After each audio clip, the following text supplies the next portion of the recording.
Good morning, students. Welcome to history class. Today we are going to take up the second part of Jainism and Buddhism.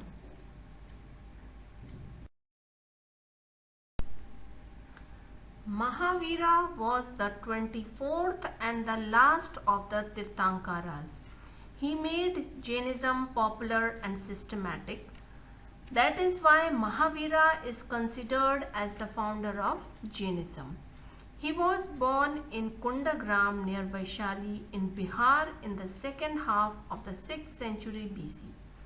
His father was a chief of a Kshatriya clan and his mother Trishala belonged to royal family of Lichabis. He received his early education in all specialized branches. He is said to have been very brave and to have saved his colleagues from dangers. For these deeds of bravery he was called Mahavira. At the time of his birth, his father's kingdom was prosperous, so the boy was called Vardhamana. Vardhamana means prosperity.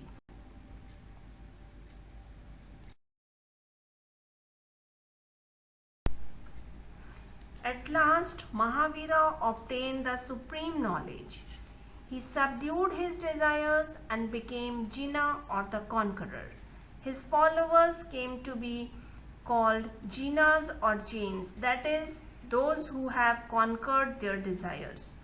After becoming the Jina, Mahavira spent his life in preaching. Jainism did not accept the authority of Vedas. It preaches 5 vows. It is said that only the 5th vow was added by Mahavira. The 5 vows include ahimsa, that is non-violence, achurya, that is not stealing, satya, that's not telling a lie, aparigraha, not possessing property, brahmacharya, practicing chastity. Besides the 5 vows and other general doctrines of Jainism, Jains are expected to have the knowledge of the 9 truths. So let's discuss about the doctrines of Jainism. First is 3 Ratnas. Mahavira preached that ultimate goal of man is to attain freedom from the worldly bonds and to attain moksha. It can be obtained by following 3 Ratnas or 3 jewels, that is, right faith, right knowledge and right conduct. The Jains believe in karma theory of Hinduism, that is, one should be responsible for one's own karma or actions. Good deeds alone liberate a man from the cycle of life and death. Mahavira laid stress on equality between men and men as well as between men and women. He believed in the immortality of soul. He said that the body dies, not the soul. Salvation. To attain salvation, it's necessary to practice the 3 Ratnas of right faith, right knowledge and right action. And finally, it believed in penance. They believed in penance. To die of starvation was considered a virtue. It lays more stress on severe penance that very few people could lead such an austere life. This explains why Jainism it had very few followers.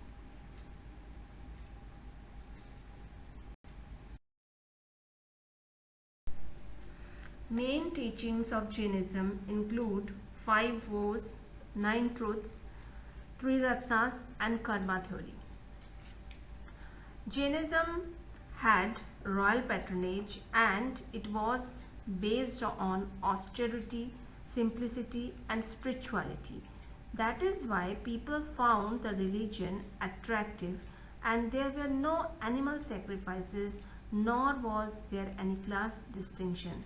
So it spread to different parts of the country.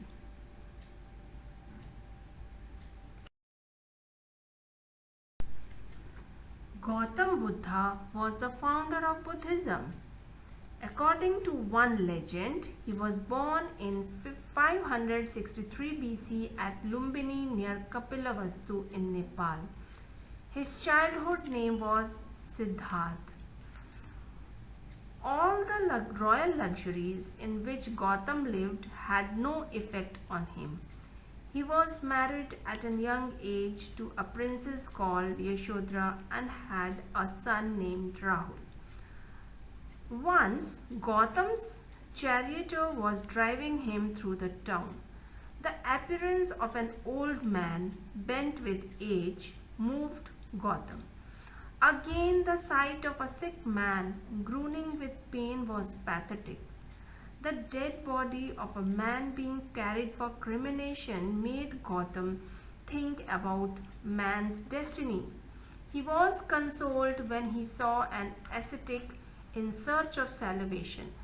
These sights are known as the four great sights.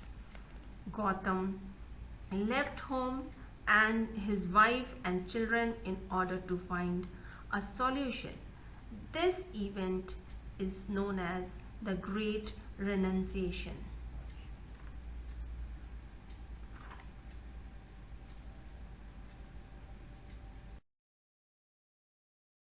Buddha followed a simple path and inspired people to lead a simple life.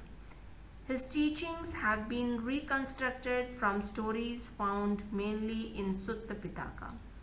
His message to the people was that world is full of suffering and a man could attain salvation by following his teachings contained in the Eightfold Path and Four Noble Truths.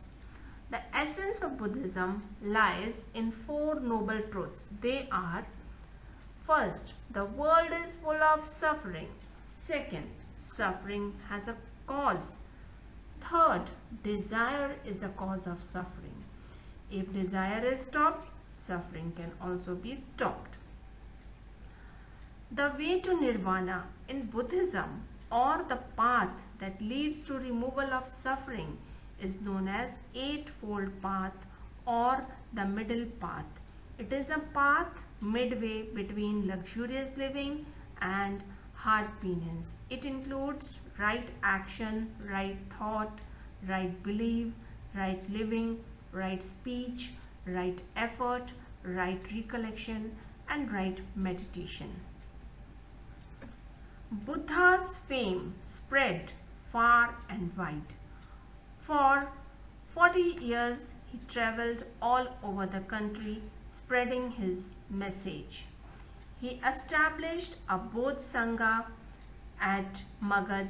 He had a large number of followers, including the rulers of Magad, Koshala, and Kosambi. His disciples were from all classes of the society. Let's compare Jainism and Buddhism. The founders of both religions, Mahavira and Gautam Buddha, had similar backgrounds. Both of them belonged to the Kshatriya clan and followed the same path. Both sought the attainment of salvation from the cycle of birth and death. Both did not accept the Vedas. Non-violence was their creed. Monks and nuns of Buddhism and Jainism had to renounce family life and the world. They had to lead a life of chastity. Let's discuss few dissimilarities of Buddhism and Jainism. Buddhism was completely a new religion in the 6th century BC. Jainism was founded long before Mahavira. He was the last of its Tirthankaras. Buddhism followed a middle path.